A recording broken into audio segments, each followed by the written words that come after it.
waxay ahayd ardayd xijaaban waxayna dhiganaysay iskool dhammaan gabdhaha iskoolka la dhigta xijaab ma qaadan jirin macalinka wuxuu ka codsaday ardayda inay xijaabkiis ka siibto haddana waxaa dhex martay sheekadan taasoo xijaabkeeda ay ku difaacayso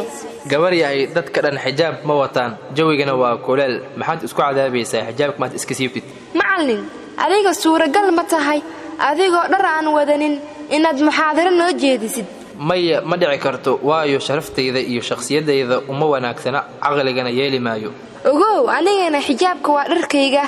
suuragal maahan inaan siibo waayo qalbiga ima ogolaanayo kuleel daran ayaa jira adigana waad dhididaysaa maxaad sidaas oo dhan isku cadaabaysaa kuleel ma dareemayo waayo qalbigayga neecaaw iyo qabow ayaa maraya dhididka iyo kuleelka maanta nafta qabow ayay u noqon doonaa macallinkii oo yaaban ayaa yidhi sidee ku dhici kartaa kuleelkan daran naftaada qabow ku dareemayso macallin kuleelkan waa mid iska yar balse kan aakhira ayaa 100 jeer ka daran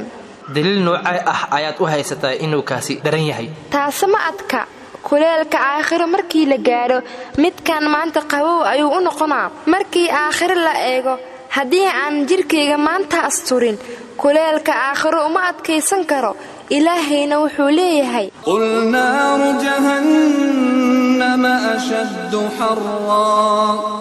ما شاء الله قف wanaagsan ayaa tahay Allah xaqqa ha kugu sugo adduun iyo aakhiraba wadada xaqqa noogu sug wabillahi tawfiiq